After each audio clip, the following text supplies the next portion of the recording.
My dear KCT aspirants, ನಾನಿವತ್ತು ತುಂಬ important news ಜೊತೆ ಬಂದಿದ್ದೇನೆ. ಎಸ್, ಅದೇನಂದರೆ ನಿಮ್ಮ KCT ಎಕ್ಸಾಮ್ ಡೇಟ್ ಚೇಂಜ್ ಆಗಿದೆ. ಸೊ KCT 2024 ಎಕ್ಸಾಮ್ ಏನಿತ್ತು that was on April 20th and 21st. So ಈಗ ಇದು ಪ್ರೀಪೋನ್ ಆಗಿ 18th and 19th ಆಗಿದೆ. ಸೊ NDA ಎಕ್ಸಾಮ್ ಇರೋ ಕಾರಣ ಮೇಯ್ನ್ ಆಗಿ ಸೊ ಚೇಂಜ್ ಆಗಿರುವಂಥದ್ದು. ನೀವು ಆಲ್ರೆಡಿ ನಾನು ಪ್ರೀವಿಯಸ್ ವಿಡಿಯೋದಲ್ಲಿ ನಾನು ಏನು ಮಾಡಿರೋ ವಿಡಿಯೋ ಏನಿತ್ತು regarding the news that was about the KCT 2024 exam date. So ಆಗ ತುಂಬ ಜನ ಮಕ್ಕಳು ಇದು ಇನ್ಜಸ್ಟಿಸ್ ಹಾಗೆ ಹೀಗೆ ಅಂತೆಲ್ಲ ಹೇಳಿದ್ರು.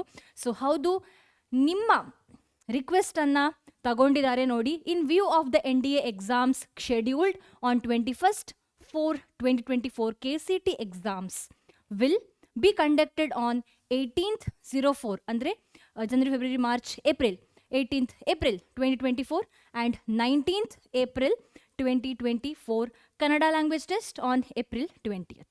Okay, so adu alde candidates can fill the application form from Jan 10th to Feb 10th. ಒಂದು ತಿಂಗಳಷ್ಟು ನಿಮಗೆ ಟೈಮ್ ಸಿಗುತ್ತೆ ಅಪ್ಲಿಕೇಶನ್ ಫಾರ್ಮ್ ಫಿಲ್ ಮಾಡಲಿಕ್ಕೆ. ಸೊ ಹ್ಯಾಪಿ ನ್ಯೂಸಾ ಬ್ಯಾಡ್ ನ್ಯೂಸಾ ಗೊತ್ತಿಲ್ಲ, ಪ್ರಿಪೋನ್ ಆಗಿರುವಂಥದ್ದು ಪೋಸ್ಟ್ಪೋನ್ ಅಲ್ಲ. ಓಕೆ, ಅದು ಅಲ್ಲದೆ ಸಿಕ್ಕಾಪಟ್ಟೆ ತುಂಬ ದಿನದ ಡಿಫ್ರೆನ್ಸಸ್ಸು ಏನೂ ಅಲ್ಲ, ಒಂದು 2-3 ದಿನದ ಚೇಂಜಸ್ ಅಷ್ಟೇ. 20th ಮತ್ತು 21st ಏಪ್ರಿಲ್ ಇದ್ದದ್ದು 18th and 19th ಏಪ್ರಿಲ್ ಆಗಿದೆ ಅಷ್ಟೇ. So that is about the news. Hopefully ತುಂಬ ಜನ ಮಕ್ಕಳಿಗೆ ಜಸ್ಟಿಸ್ ಸಿಕ್ಕಿದೆ. ಯಾಕಂದರೆ ತುಂಬ ಜನ ಮಕ್ಕಳು NDA ಎಕ್ಸಾಮ್ ಬರೆಯೋರಿದ್ರು. ಸೊ ನಿಮಗೆ ಜಸ್ಟಿಸ್ ಸಿಕ್ಕಿದೆ ನೋಡಿ, NDA ಎಕ್ಸಾಮ್ ನೀವು ಆರಾಮ್ಸೆ ಬರಿಬೋದು ಅಲ್ವಾ. So that's all for today. Let's meet the next video. Until then, bye.